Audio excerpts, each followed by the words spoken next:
Emmy award-winning actor Eva LaRue says she was at the pinnacle of her career, starring in the hit CBS show CSI Miami, when her world came crashing down. While she was solving crimes on screen, off screen, she was living at the center of one. For nearly a decade, LaRue and her daughter were stalked and threatened by a mystery person. Now they are sharing their harrowing story in a new documentary from See It Now Studios, My Nightmare Stalker, the Eva LaRue Story. One afternoon, Kaya and I were playing in the yard, and Kaya said, "There's somebody with a camera taking pictures of me through the hedge." And I said, "What?" "It has to be the stalker." It's like something straight out of a TV crime show. For over a decade, a stalker terrorized actress Eva LaRue of CSI fame. All right, let's line up and march for Eva. My dearest Eva, I will stalk you, punish you, destroy you, and finally kill you. At first, there was hope that it was just a one-off, and sure enough, the letters started coming one right after the next. And my daughter, Kaya, was in as much danger as I was. It felt like no place was safe. Dear Eva, I'm going to enjoy killing you and your precious daughter. Love, Freddie. They were always signed by Freddie or Freddy Krueger. The FBI's concern went through the roof when phone calls started. Please tell Kaya I will kill anyone who gets in my way. I went to school one day, and I get a call from the front office saying, "Your dad called about picking you up outside of school." And I started panicking. That's my stalker, that's my stalker, that's my stalker. He found her school, and he was coming. There was an urgency to this. This is a message for Kaya Callahan. Please tell her I will stalk her until the day she dies. I was frozen with fear. This was certainly an escalation in his behavior. Dear Eva, how is my favorite doing? This is the voice of the devil threatening to kill her. Oh my God, he found us.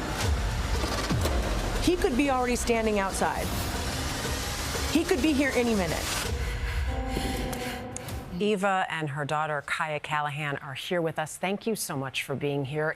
This is so powerful. And Eva, right in the beginning, you talk about this idea, somebody on TV, people are watching you, you know that's part of it.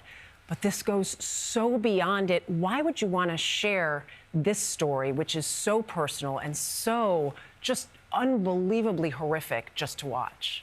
We went back and forth about it. We almost didn't do the documentary because the tough thing about having a stalker is that you really want it to go away. You don't want to give them the spotlight, which is what they want. You don't want them to have that connection in the spot. So it's antithesis to what you actually want as this being stalked. But it was such an important story to tell because our two FBI agents who solved our case, they created a brand new DNA technology that solved our case. And it was our case was a precedent-setting case for the FBI because it was the first ever adjudicated case with this brand new forensics genealogy technology that they had created. And they were absolutely our heroes. They solved the Golden State Killer case first with this technology that the FBI came back and said that was a fluke, a one-off, it's not a replicable technology. And they ended up proving it was a replicable technology with our case. So it was important to tell the story for so many reasons. That had to feel good. But Kaya, you were just a kid. I can't imagine. You said it felt like no place was safe just in the video. When you think about that, what you were going through as, you know, a teen, how did it impact your life? I mean, I feel like it impacted every part of my life from, you know, beginning consciousness of, you know, being 6 to 18. That's my childhood. That's my adolescence and my teenage years. I'm still having a hard time now separating that part of my life and how it's rooted into it through, you know, anxiety, my depression, all things, the paranoia of it, and who I am now, because it was, you know, affected every relationship I ever had, every friendship, career. You grew up with this. There's no part of your life that this did not There's no before for me. Yeah. And Eva, for you as a mom, I mean, we're both moms, and I'm sitting here thinking, it's not just you, it is your daughter. It's your also. only job is to you protect your baby. You know what I mean? And then you feel like you can't. Yeah. You know, or it really is a full mind, body, emotional takeover. and rewiring of how you think. You can't go back to the innocence of ever feeling like you were safe and free, you know. But I don't even understand how you lived through this. Your stalker, he went to jail for 3 years. He's out. But he's out. Now released. I mean, what is the now of dealing with this, and what is happening to keep him in check? This week, we're doing all this press, and there really isn't. He's out. He's on probation for 3 years. There's this restraining order, but you know, right? Yeah. I mean, we know the crazy statistic is that of all the women that are murdered in the United States in 1 year, 86% of those murdered women were stalked first.